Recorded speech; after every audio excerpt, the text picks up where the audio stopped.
whenever I see smug fans who think they know best, and the people who analyze games and commentate games and write about games don't know anything, and they knew that their team was going to win, and they knew this player would play very well in this particular match, I always used to think in esports, oh, if only there was a way that guy could actually put his money where his mouth is, could actually go ahead and show me that you knew that case, then where's the money you would have made winning a bet or something like that?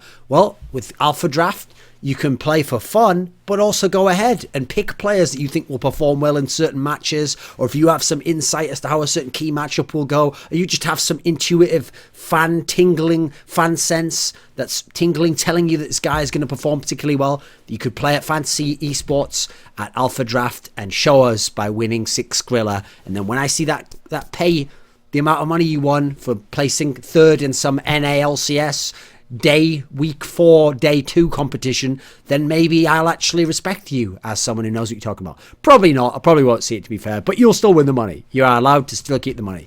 If a scrub fan of NLCS wins money but Thorin doesn't find out about it, does he still in fact keep the money? That's not a philosophical question. You do. Alpha Draft assures me there is actual objective reality outside of my own solipsistic subjective universe, which I consider myself the god of. So, anyway, this video is about what I call analysis desk cowards.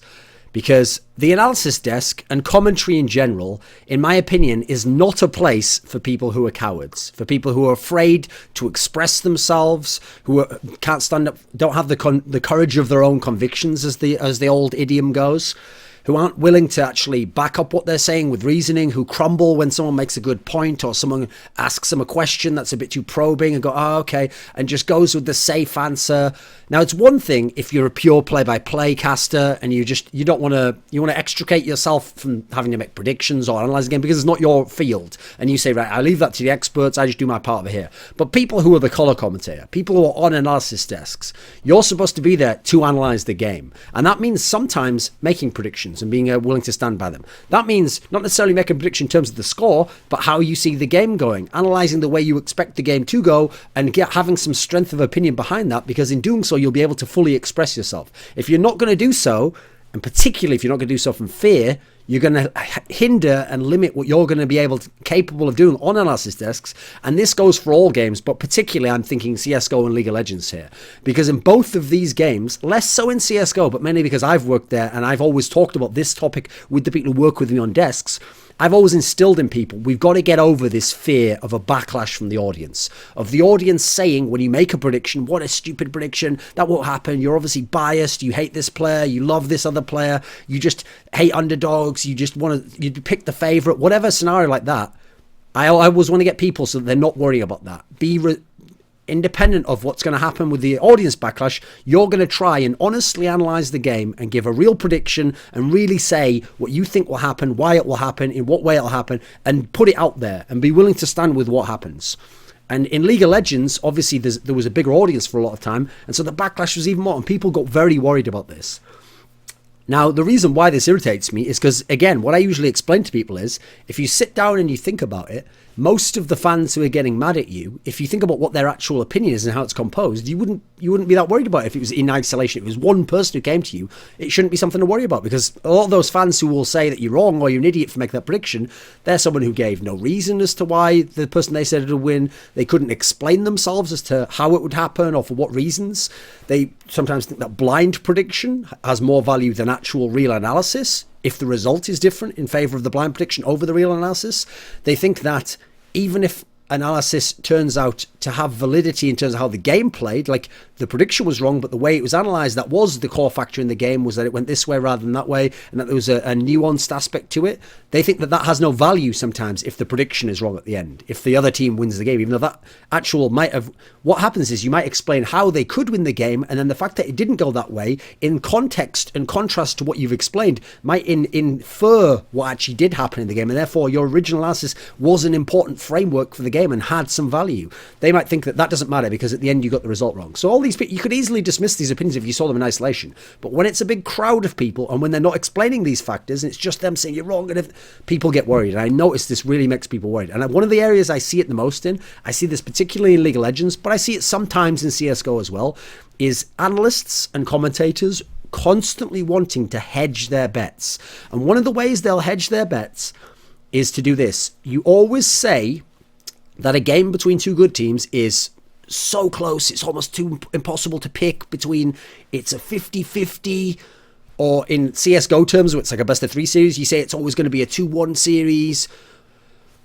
Well, the problem here is you're hedging your bets, not in the sense that you'll be correct, because you could be totally wrong. One team could totally smash the other. But that if you do it this way, you hedge your bets in terms of the fan reaction.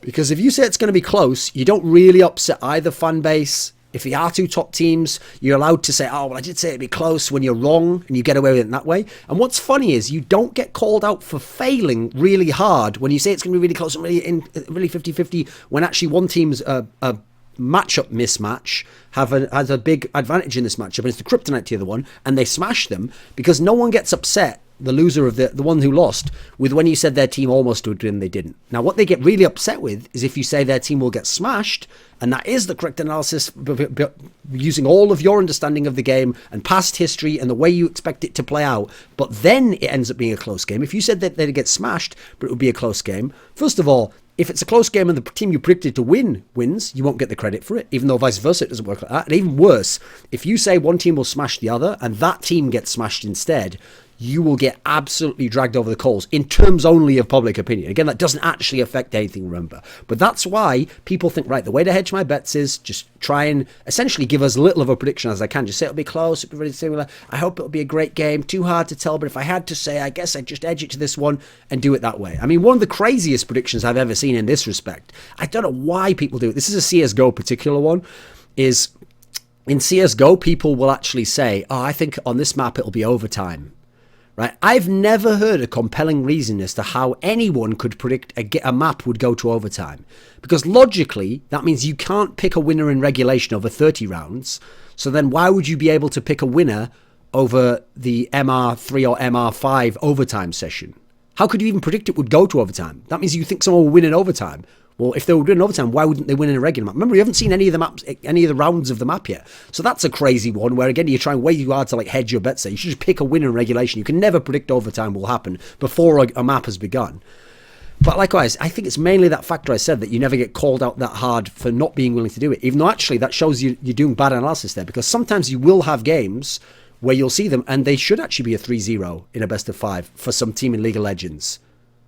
Sometimes it should be a 3-1 and not a 3-2, but you can hedge and say, oh, it'll be a 3-2 and feel as though you'll get away with it. I don't like that. I don't like that analysis. I think it's bad for analysis. I think it's bad for honesty and trying to really do a good job of explaining to fans what's going to happen in the game and describing what's going to be great about the game. And that way, if you describe a game is going to be a stomp, and then the underdog team who weren't expected to win do come back and get games in it, well, what a great framework you've set up. Wow, how did they do that? Well, they really impressed me, actually. They managed to overcome these aspects. I didn't know they had the kind of guts that they had to win this game here. And then this comeback in game 4 was really incredible, and they earned that. They've set up an honest storyline, an honest narrative, which will be meaningful going forwards in history, and people know that it was an upset that they got that close, or that they managed to win in the end. That's what's great. I mean, another area where I see real cowardice, this disgusts me. It's one thing to even hedge your bets. I don't really like that. But the people who actually disgust me, and this is a League of Legends one I'm going to particularly pick out here, but I could pick them for CSGO as well. But like I said, I've weaned a lot of people off it.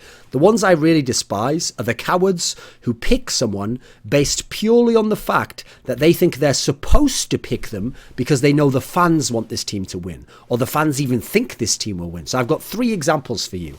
One, the most egregious in history was the Season 3 World Championship.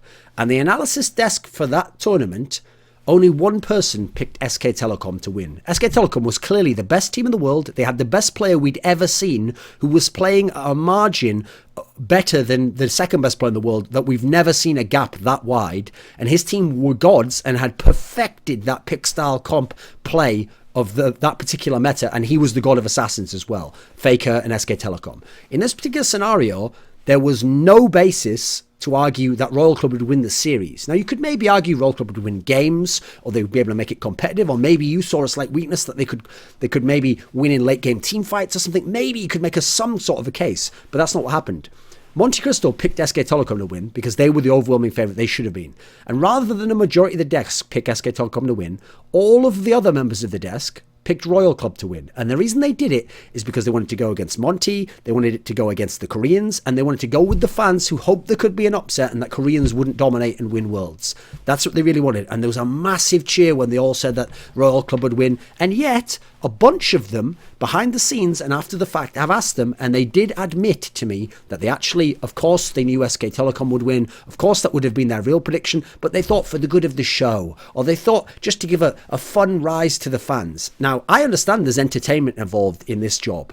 Entertainment's great. Sometimes I use entertainment why if I think that a match is going to be a stomp, I don't just say it will be a crushing victory. I say the team that lost is shit, or this one that's going to smash them in, and I use emphatic, dramatic language. But I never lie and go the other way and just for a joke pretend as though this other one, because to me that's not analysis. At that point in time, you've crossed over from actual analysis into some weird WWE land where a guy who's not even a good wrestler, for the sake of the story, can become the champion, and the good wrestler, he wasn't marketable enough, so he never gets to the top. That's not what esports is.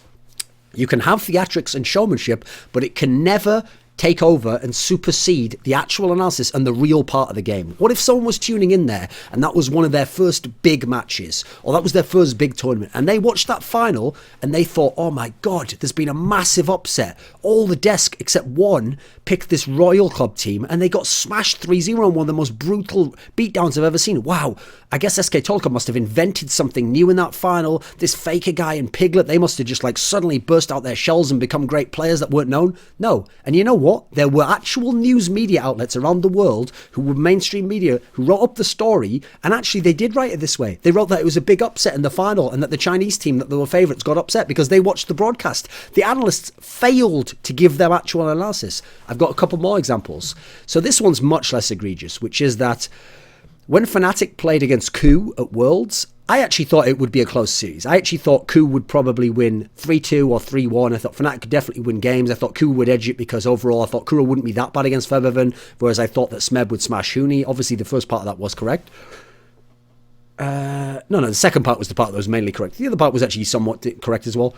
But I noticed that a lot of people also thought it was like 50-50, and they just went, oh, it's 50-50 too hard to call. And then nearly all of them, except Monty again, came down on the side of I'm going to go with Fnatic to win this. And yet, when you look at how Fnatic had played through the tournament, yes, they'd smashed GDG, who hadn't been good, but there wasn't really any basis at that point in time to say that they would win over Coup, or at least it should have been a lot harder. But I felt like in this scenario, a lot of people went with Fnatic because, again, the crowd was in Europe, the crowd all wanted to believe Fnatic could win. Fnatic was the one Western chance, and this was the chance to make the final, and I feel like a lot of them went with Fnatic just for that reason. Now, the last one, and it's another League of Legends one, I've got some CSGO ones coming later for people who want that. The last one was at IEM Cologne quite recently. I felt as though people went way out of hand to say that Fnatic should beat Chaogu, despite the fact Chaogu was a real team that had used that lineup to be very good at team fighting in previous parts of the year. Now, admittedly, some of why they did that is because Chaogu was shaky against Dig. But that's also a thing where I think analysis people sometimes get it wrong. I always tell people as a rule, don't go on just what happened last round. Between rounds, I feel as though form resets. It's not the case that because you played badly at the beginning of a tournament, then by the end of the tournament you can't be good. We see people peak over tournaments and get better and get adjusted to time zones and the meta of who they're playing and get more practice in and fix little things. I never go with intra-tournament form as much as I look at overall analytical matchups of how they should play and how they overall play against each other. So I think people were way too harsh to make out as though Chaogu had no chance to win that series. Obviously they did.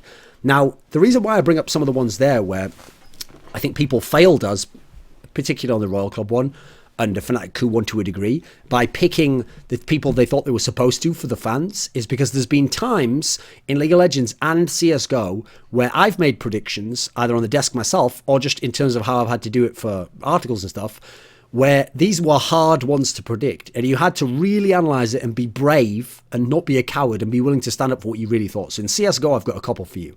At the Gfinity Summer Masters 1 final, NIP was there against Envious. And this was where Envious had almost gone out in the semi-finals to Dignitas. They'd just come back in this Overpass game and gotten back in the series.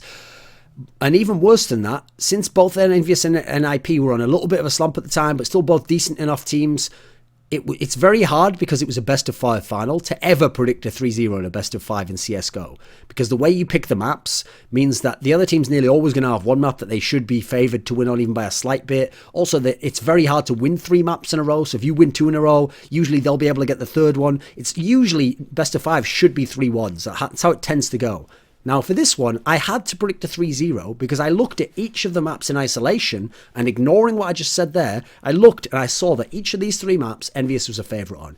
Each of these ones, they're going to win in isolation. And the way it goes, there should be no real reason, aside from that general trend that in the past, it seems like you always win a map in a best of 5, that NIP would win. So I predicted boldly, not because I hate NIP, that Envious would win 3-0. And they did win 3-0. And as a result, in this rare case, I got to have the really outrageous, brave prediction and for it to be correct. And that obviously wasn't a fluke because that was my real analysis. Now, another example, another Gfinity, the one before that, Gfinity Spring Masters 2, in the semi-finals, I actually predicted that Titan would beat Fnatic 2-1. Now, the reason I predicted that, again, was the maps. The maps were Cobblestone. That was a good Titan map. Admittedly, Fnatic were better on it. That was Cache as the second map, one of Titan's best maps, or one of their better maps. They were a very good team on this map. That was another of their good maps. And Fnatic was good on it, but not that great anymore, and mainly got carried by Olofmeister. Titan did end up winning that map. And the third map was Inferno, where throughout the year and throughout the last 8 months, that's where Titan had always been a real kryptonite counter to Fnatic to that. So even though Fnatic were the best team in the world, had been winning numerous tournaments, had won majors, they'd only won 1 major at that point in time, had the best player in the world, and Titan didn't have as good a team, and Kenny S was slumping, and all those factors, the maps told me Titan has a slight chance on Cobblestone, we'll probably lose that, but they have a good chance to win Cache, they probably can win that one. And then Inferno, in the past, has always been the one they've got the upsets on, they've accounted for a lot of the losses, so I'm going to have to go 2-1 here, even though I'm going against the best team in the world. Now, I lost that one, because Fnatic won the third map, Inferno. But you can see, I had to be brave with it. I couldn't just go with, well, Fnatic's the best team, so you know what, since it's going to be 2-1, I'll just go 2-1 Fnatic and say it'll be close, and I guess Inferno will be close, because that wasn't the way I analysed the game going. Part of the reason it didn't go like that, by the way, is Titan completely collapsed on the third game. They had real big problems, Kenny S had problems, and so that's part of what happened. But the analysis couldn't tell you that. You couldn't predict that would happen. That was a single game instance that didn't fit the form and the analysis of the matchup of how the two teams worked out and what their strengths on the maps were. Now, for League of Legends, there's a couple that have been hard in history. I feel like people thought it was too obvious to say that Samsung White would beat Samsung Blue in the semi-final of Worlds, because you looked in the past, White was always supposed to beat them, but Blue always had this way to beat them and would always come back from the mid to the late game, and there's nothing White could actually do, and they would lose to them. And so history was going for Blue there. But actually, obviously, you had to look at it and look at the matchup and look at the way the teams had changed, and you had to look at it and be brave and say it was going to be White was going to win, even though everything in history was saying it wouldn't happen. Likewise, when KT played KOO in the round of 8 of this World, Season 5 Worlds, history tells you KT will win that. They won this LCK Summer match there, 3-2, and overall they picked better, and they had the pick ban advantage against KOO. But actually, as you saw Worlds go on, which is a much longer tournament than CSGO tournaments, you saw all these adaptations in the new patch that KOO was better at, and KOO had the better pool for Smeb, and KOO had the better overall style, and Nagne was going to have issues, whereas Kuro was more improved in that tournament, and Prey had gotten better, whereas Aru had stayed at the same level, and all the factors overall slightly tilted towards KOO, to where you had to be brave and make that prediction, even though it was easy to go with history and not seem like an idiot and just go, KT will win 3-1 or 3-2 again. Now, I understand that some people do see Analysis Desk as just a show. I don't agree with that. But I have noticed as a result, in line with some of the things I've said before, that people have told me this in CSGO, and I know in League of Legends it happens, where they think that you have to have diversity of prediction and opinion on the desk. No, you don't. You have to have diversity of analysis. There's no point having 5 people who all analyze the game the exact same way. But if we all are honest with our perspective, our philosophy of the game, and then the person who's the producer of the event picks the right people, then we will all complement each other's analysis styles while being different, because we'll come from our perspective. And so as a result, you don't need the prediction to be different. The analysis is all going to be different from all of us. We're all going to attack it a different way, or make a different point, or add on to this guy's point, or take it another direction, or say a counterpoint. But in the end, the prediction doesn't have to be different. Like, I don't like it when someone says, oh, I think, well, since those two guys said that Team A will win, I'll just say Team B will win, just so there's diversity. No, if you all legitimately believe Team A will win and have good reasons and your analysis said so, it makes sense that you should say Team A will win. Then if Team B wins, that makes an even better storyline in some ways, because you'll then be able to explain what happened that was different.